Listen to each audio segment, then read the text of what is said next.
जो है जो कुछ हुआ वो आपके सामने है। हमने अभिनंदन को वापस किया और वो एक सरेंडर था। आपको याद होगा इसी ऐवान में टांगें या टांगें कांपने की जो बात हुई, आपको भी टारगेट किया गया उसको। ये सारा तारीख है और हम उस तारीख पे उस वक्त भी शर्मिंदा हुए, आज भी शर्मिंदा है कि आर्मी चीफ और उस वक्त के वजीर आजम ने मिलके कौमी वकार को ठेस पहुंचाई और जो फतह उस वक्त एयरफोर्स ने हासिल की, एक जहाज जो है पाकिस्तानी स्पेस को जिसने वायलेट किया उसको गिराया और उसके पायलट को हमने गिरफ्तार किया। लेकिन एब्जेक्ट सरेंडर जो है विदिन 24 आवर्स जो है हमने किया। क्या वजूहत थी, मैं उसकी तफसील में नहीं जाना चाहता। इससे पहले भी ख्वाजा आसिफ साहब ने एक लंबी चौड़ी तकरीर की और उन्होंने इशारतन कनायतन और डायरेक्ट भी हमारे लीडर इमरान खान के ऊपर जो है ना तनकीद की। इमरान खान वो लीडर है जिसने इस मुल्क को बहुत बड़ी इज्जत वर्ल्ड कप दिया, शौकत खानम अस्पताल दिया, यूनिवर्सिटियां दी और सबसे पहले इमरान खान वो वाहिद लीडर है जो हर लिहाज से पाकिस्तान की सिक्योरिटी और सॉवरेनिटी के ऊपर कोई कंप्रोमाइज नहीं किया। इन्होंने एक हवाला दिया, ख्वाजा साहब मेरे ख्याल में चले गए, लेकिन मैं उसकी जो रिकॉर्ड दुरुस्तगी के लिए कहना चाहता हूं। उसने कहा कि आपने जो अटैक हुआ 19 में और 2019 में, जिस तरह पुलवामा में और जिस तरह इमरान खान ने इस पार्लियामेंट में तकरीर की और उसने कहा कि अगर कोई समझता है कि वो हमारी सॉवरेनिटी को चैलेंज करेगा, अगर कोई समझता है कि वो हमारे सरहदातों के ऊपर हमला और होगा, तो उसने कहा हम सोचेंगे, बाद में जवाब पहले देंगे, और दिया। और आपने देखा कि एक जितना उसने किया हमने उससे डबल होकर जवाब दिया। उसका पायलट गिरफ्तार हुआ इस पार्लियामेंट में। इस पार्लियामेंट में आप सारे मौजूद थे। हमने जॉइंट सिटिंग बुलाया। जॉइंट सिटिंग में इस पार्लियामेंट में डिस्कशन डिबेट हुई और उसमें मुश्तरका फैसला हुआ कि अभिनंदन को की वापसी इस पार्लियामेंट ने फैसला किया था। ये किसी हुकूमत ने फैसला नहीं किया था, इस पार्लियामेंट ने फैसला किया था। हमने तमाम मामलात में इस पार्लियामेंट को इज्जत दी। अभी क्या सूरत हाल है? मैं पूछना चाहता हूं जनाब स्पीकर के इस पूरे मामले में मियां नवाज शरीफ साहब आपका लीडर किधर था? क्या उसकी कोई एक स्टेटमेंट आई है? क्या उसने कोई मजम्मत की है? इमरान खान इस हुकूमत की जबर और जुल्म की वजह से जेल में है, लेकिन इसके बावजूद उसने जो स्टेटमेंट दिया, ट्वीट किया, उसने अपनी कौम की नुमाइंदगी की और किसी भी तौर पर अपने मुल्क के सॉवरेनिटी पे कंप्रोमाइज नहीं किया। उसने ये बहाना नहीं बनाया कि मेरे साथ क्या हो रहा है। इसके बावजूद कि उसके साथ जो जुल्म हो रहा है, उसके साथ जो नारवा सलूक हो रहा है। ख्वाजा साहब कहते हैं कि तुम जो है ना एक शख्स के इर्द गिर्द जो है ना आगे पीछे हो रहे हो। ख्वाजा साहब, आपने तो एक पूरा नस्ल तैयार किया हुआ है। अभी मियां नवाज शरीफ, मियां शहबाज शरीफ, मियां हमजा शरीफ और मैडम मरियम नवाज, और इसके बाद उसकी जुनैद, मेरे ख्याल में कोई जुनैद सब तरह के क्या है वो भी तैयार हो रहा है। माशाल्लाह एक नस्ल तैयार हो रहा है। आप इससे कोई लीडर नहीं बनेगा, आप फिक्र ना करें। आप सिर्फ डेस्क बजाने वाले होंगे। तहरीक इंसाफ में बैरिस्टर गौर चेयरमैन बन जाता है। तहरीक इंसाफ में उमर अयूब अपोजिशन लीडर बन जाता है। तुम्हारे किस्मत में ये नहीं है, तुमने सिर्फ तालियां बजानी है और डेस्क बजाने हैं। तुम्हारे पास और कोई रास्ता नहीं है।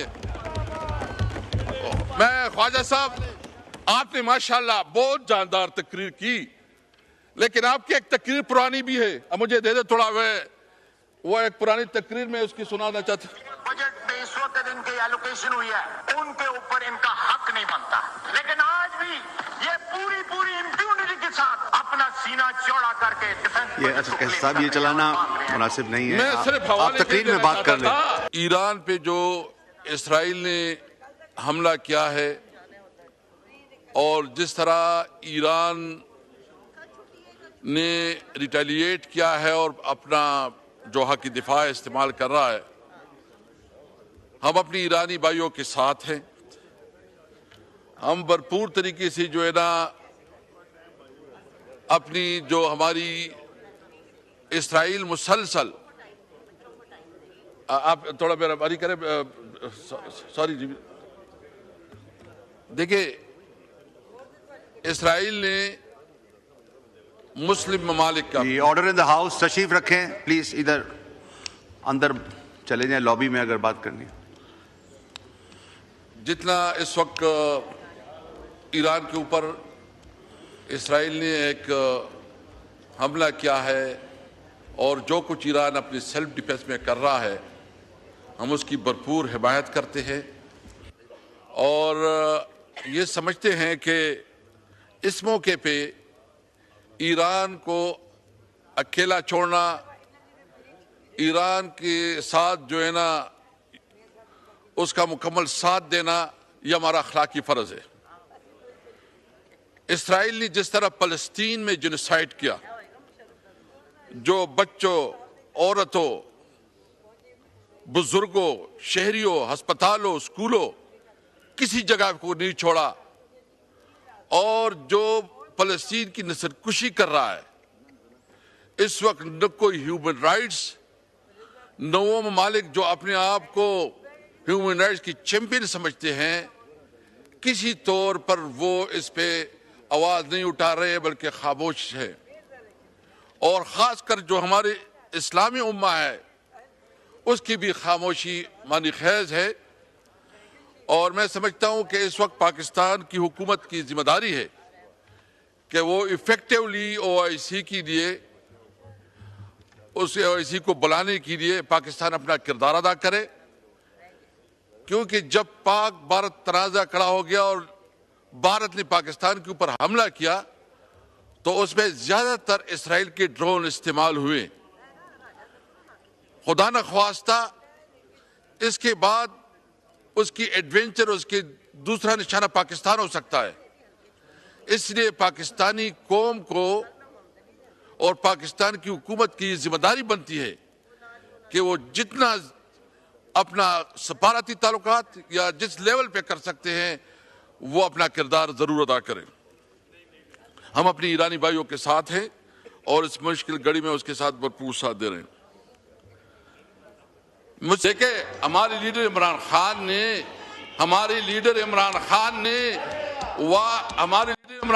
ने वाज़ेह कहा था कि ये मुल्क भी मेरी है, ये फौज भी मेरी है। हम अपने मुल्क के इदारों पे, अपनी फौज पे फख्र करते हैं, हम हमेशा अपने फौज के साथ है। लेकिन इसका मतलब नहीं है कि आपके पास कोई शर्म और हया है, कोई शर्म और हया है। आप इस वक्त जिस सीट पे बैठे हैं, क्या आप इस सीट को आवाम ने आपको दिया है? पारम 47 के पैदावार इधर आपको ज़मीर मरामत नहीं करता, आपके अंदर कोई शर्म और हया नहीं आती, और आप पूरी लाहौर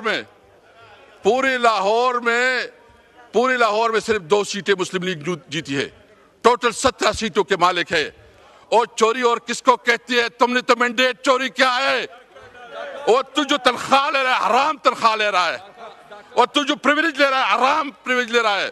तुम जो कानून सारे ये फिर कहते हैं कि तुम सब कुछ एक लीडर के इर्द गिर्द कर रहे हो।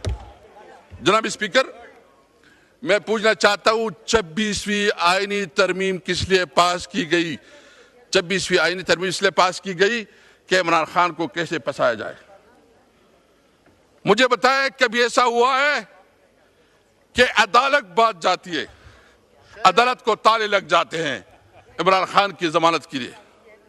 कभी ऐसा हुआ है कि अदालत इंसाफ देने से उसके ऊपर जो है ना हुकूमत अदालतों को मैनेज करती है। यानी इस पार्लियामेंट में जो कुछ हुआ शायद इस पार्लियामेंट की हैसियत को मजलिस शूरा से भी कमजोर कर दिया गया। पार्लियामेंट में कभी इस तरह हुआ है कि तकरीर होती है, वहां से कोई एक अनपढ़ जो शायद आप उसको कह के दरखास्त लिख के, वो दरखास्त नहीं लिखेगा, लेकिन वो यहां बैठ के अपोजिशन लीडर और एमएनएस की प्रिविलेज को तोड़ा ब्रेक कर रहा है और उसकी तकरीरों को काट रहा है। इस पार्लियामेंट की हैसियत क्या रही, किधर ये पार्लियामेंट रही है? और मुझे पता है कि हमारी कोई बात जो है ना न मीडिया में आएगा, कोई आएगा, लेकिन इस तरह ये हुकूमत है, ये पार्लियामेंट नहीं चला करती जनाब स्पीकर। और एक बात हम वाज़ेह करना चाहते हैं, हम किसी सूरत में, ये तो लाइव जा रही है, शुक्र है कि बिलाखिर ये चली गई लाइव।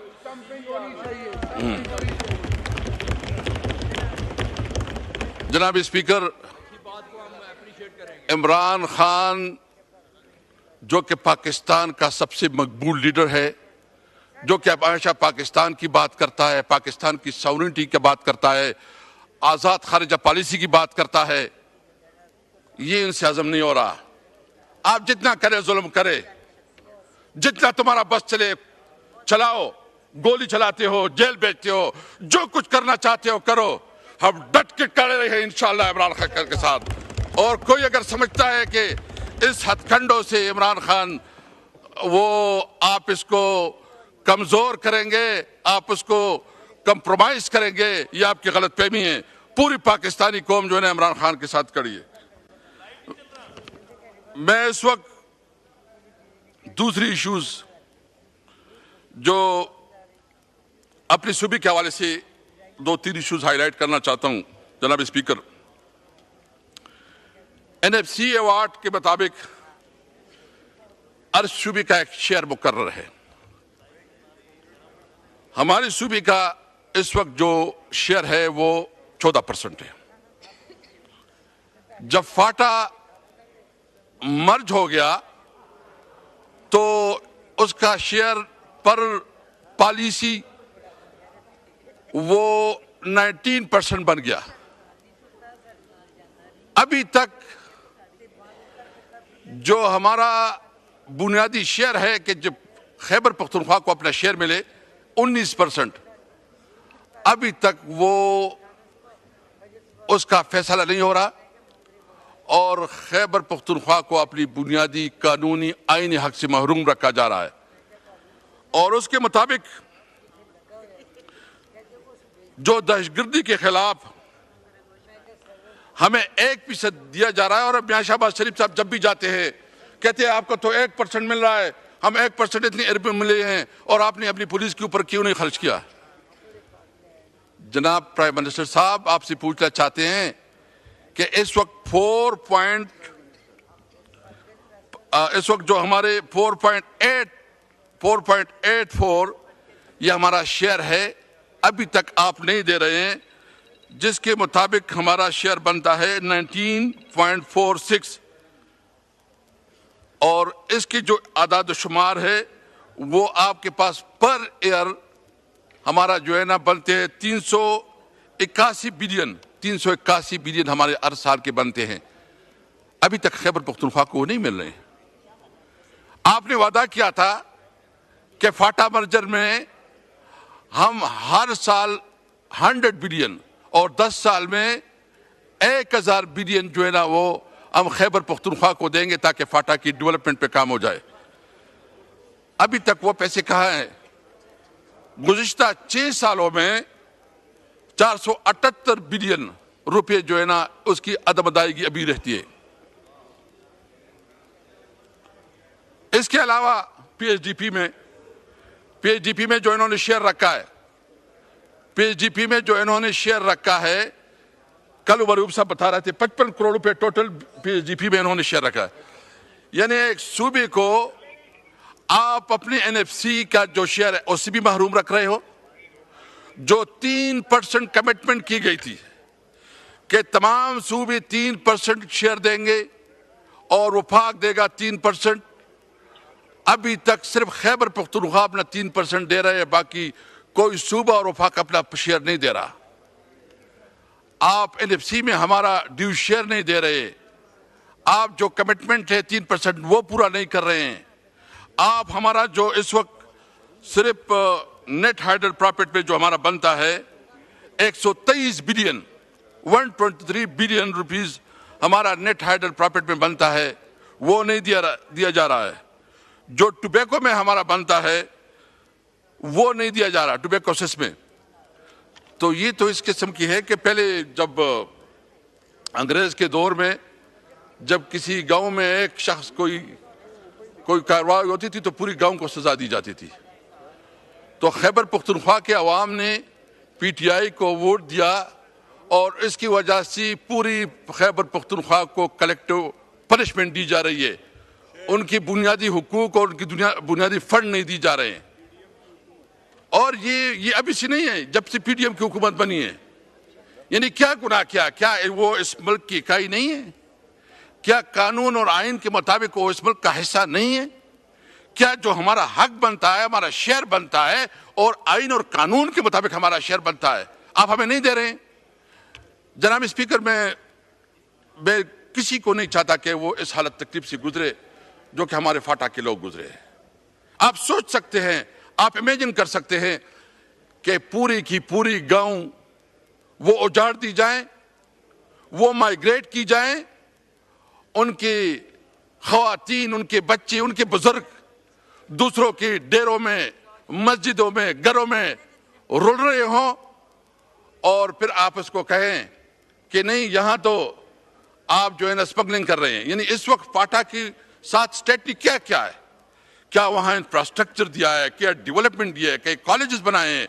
क्या रोड्स बनाए हैं? क्या क्या है? और जो इस वक्त फाटा को मर्ज करके उसका सारा बोझ सूबे पे डाला गया है। सूबे की अपनी फाइनेंशियल पोजीशन इतनी नहीं हो सकती कि वो पूरा बोझ को उठा सके और वफाक अपना शेयर नहीं कर रही है। तो ये बुनियादी तौर पर कलेक्टिव पनिशमेंट है जो कि खैबर पख्तूनख्वा के अवाम को दिया जा रहा है। हम इसकी भरपूर मजम्मत करते हैं। और अभी एक नया टैक्स जो है ना, जो फाटा और फाटा के ऊपर जो है ना 10% टैक्स, फाइनेंस मिनिस्टर साहब बैठे हैं जो इन्होंने फाटा और फाटा के ऊपर नया टैक्स लगाया है, मिनिस्टर सेल टैक्स लगाया है। मिनिस्टर साहब आपकी तवज्जो चाहिए जी, आपकी तवज्जो चाहिए। फाइनेंस मिनिस्टर साहब आपकी तवज्जो चाहिए।